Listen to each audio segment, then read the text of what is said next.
पटना के Shambhu girls hostel में NEET की छात्रा की मौत मामले ने अब ऐसा तूल पकड़ा है कि प्रशांत किशोर कांग्रेस के बाद अब आरजेडी भी सड़क पर है। हमारे साथ आरजेडी की प्रवक्ता सारिका पासवान है। सारिका जी, आप लोग प्रदर्शन तो कर रही हैं, लेकिन कुछ देर नहीं कर दी आप लोगों ने इस मामले को उठाने में? नहीं, अगर आपको याद होगा तो हम लोग पहले दिन से हम लगातार हमारी जो महिला टीम है वो एसपी साहब से भी जाकर के मिली जांच के लिए, और इसके अलावा निरंतर हम लोग जो है ये आवाज उठा रहे हैं कि आखिर ये सरकार कब बहन और बेटियों के लिए एक सुरक्षित वातावरण देगी।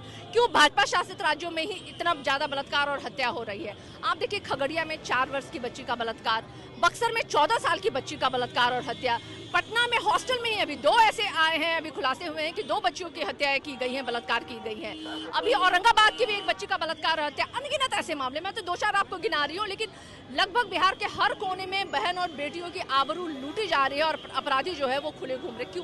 क्यों मनोबल इतना बढ़ा हुआ है? मोदी जी कहा करते थे बेटी बढ़ाओ बेटी पढ़ाओ। कैसे बेटियां बढ़ेंगी और कैसे बेटियां पढ़ेंगी जब बेटियां अपने घरों को छोड़ करके पटना के शिक्षण संस्थानों में एडमिशन ले रही हैं, हॉस्टल में रह रही है और हॉस्टल में उनकी हत्या कर दी जाती है? तो बताइए बेटियां कैसे पढ़ेंगी, कैसे बढ़ेंगी? लेकिन एक सवाल आप लोग पर... भाजपा शासित राज्यों में बेटियां ना कभी बढ़ सकती है ना पढ़ सकती है, क्योंकि भाजपा जो है महिलाओं का दुश्मन पार्टी है। पुलिस कह रही है कि उस मामले में कार्रवाई कर रही है, क्या लगता है? कौन सी कार्रवाई करी? हमने तो देखा पहले दिन तो मैंने देखा कि पूरी की पूरी पुलिस जो है उन अपराधियों को बचाने में लग गई, पूरी हॉस्पिटल जो है वो गलत रिपोर्ट सौंपने में लग गई।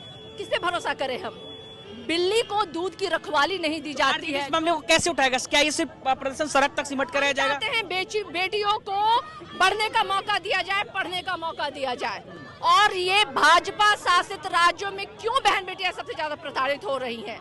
जब तक हम भाजपा को हटाएंगे नहीं, तब तक हमारी महिलाएं, हमारी बेटियां सुरक्षित नहीं। आगे क्या आप लोग आरबी क्या कार्रवाई की मांग करना चाहते हैं? बिल्कुल, हम चाहते हैं कि अपराधियों की अविलंब गिरफ्तारी हो और कड़ी से कड़ी उनको सजा दी जाए। और सजा ऐसी होनी चाहिए कि दोबारा कोई इस तरह का व्यक्ति जो है ना हिम्मत ना करे। ऐसे रसूखबाज जो लोग हैं, जो बड़े बड़े हॉस्टल खोल दे रहे हैं, कोई कार्रवाई नहीं हो रही है, कोई जांच नहीं, कोई रिपोर्ट नहीं, तो सरकार कहीं ना कहीं तो आप सबसे बड़ी पार्टी है विपक्ष की, सबसे लेट आप सड़क पर उतरी। आपसे पहले प्रशांत किशोर कांग्रेस उतर चुके थे। नहीं, हम लोग डे वन से आपने इस खबर को नहीं छापा कि 4 वर्ष की बच्ची का खगड़िया में बलात्कार और हत्या, मैं स्वयं वहाँ मौजूद थी।